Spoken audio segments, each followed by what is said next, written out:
दो लोग थे जो आपस में बहुत मोहब्बत करते थे, फारूक और सोलेहा। और फारूक और सोलेहा आपस में मोहब्बत करते थे। उन्होंने शादी की। शादी के 3 महीने बाद जिहाद का ऐलान होता है और फारूक जाते हैं जिहाद पर। जिहाद के जाने से पहले वो अपनी अहलिया, अपनी बीवी सोलेहा को 30,000 दिनार देते हैं। 30,000 दिनार एक यूके के आदमी ने कैलकुलेट किया और कहा कि वो होते 2 मिलियन पाउंड। 2 मिलियन पाउंड को मैं तब्दील करूंगा रुपये में, हो जाता है 15 करोड़ रुपये। वो देते हैं 30,000 दिनार, 2 मिलियन पाउंड, 15 करोड़ रुपये अपनी अहलिया को, और कहते हैं कि इसे महफूज रखो, इसे खर्च मत करो, मैं जिहाद के लिए जा रहा हूं। और फिर वो जिहाद के लिए जाते हैं और कहते हैं कि इंशाअल्लाह मैं 3 महीने में वापस लौटूंगा। उनके जाने के चंद महीने बाद उनकी अहलिया सोलेहा को एक बेटा पैदा होता है। 1 साल गुजरने के बाद उनके शौहर वापस नहीं आते। 2 साल गुजरने के बाद वापस नहीं आते। 2.5 साल बाद एक शख्स आके कहता है सोलेहा से कि मैंने तुम्हारे शौहर फारूक को देखा कि वो गिर गए और वो घायल हो गए। फिर चंद साल गुजरते हैं, फिर भी फारूक वापस नहीं आते। तो उसकी अहलिया समझती है कि मेरे शौहर का इंतकाल हो गया। लेकिन 30 साल बाद फारूक वापस मदीना लौटते हैं और उनकी ख्वाहिश थी कि मैं मेरी अहलिया से मिलूं। लेकिन वो बहुत परहेजगार थे। मदीना में आने के साथ सबसे पहले जाते मस्जिद में नमाज पढ़ने के लिए। नमाज पढ़ने के बाद वो देखते हैं कि कई उल्मा आपस में इल्म के बारे में गुफ्तगू कर रहे हैं और उनमें से एक नौजवान, तकरीबन 30 साल का नौजवान, जिसका नाम था शेख अब्दुल रहमान, वो सबसे बेहतरीन आलिम था। वो उससे काफी मुतासिर होते।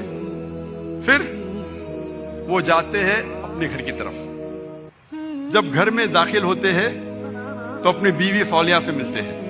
वो दोनों खुशी के मारे रो पड़ते हैं। उसके बाद फारूक पूछता है कि मेरे 30,000 दिनार तो महफूज है ना, आपने उसे खर्च नहीं किए? तो उसकी अहलिया पूछती है, आप घर आने के पहले मस्जिद गए थे?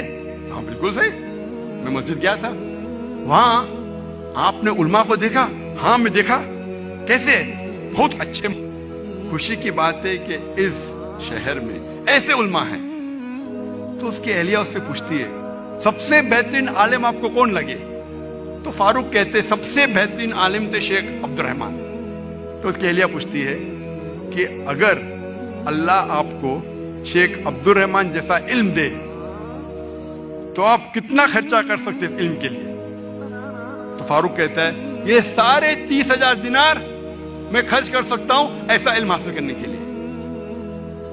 फिर उसकी बीवी पूछती है कि अगर आपका बेटा हो, उसे ऐसा आलिम बनाने के लिए आप कितना खर्च करेंगे?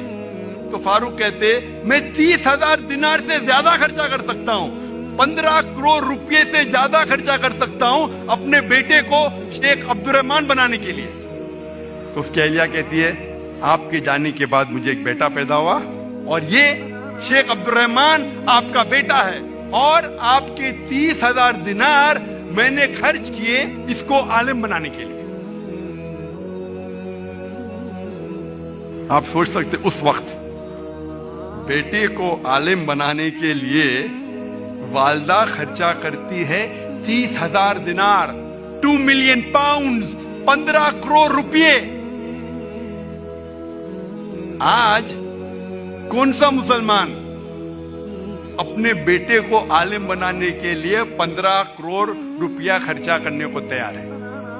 हाँ, डॉक्टर बनाने के लिए नो प्रॉब्लम, डोनेशन देंगे, रिश्वत देंगे, 10 लाख, 15 लाख, 20 लाख, 50 लाख, 1 करोड़ डॉक्टर।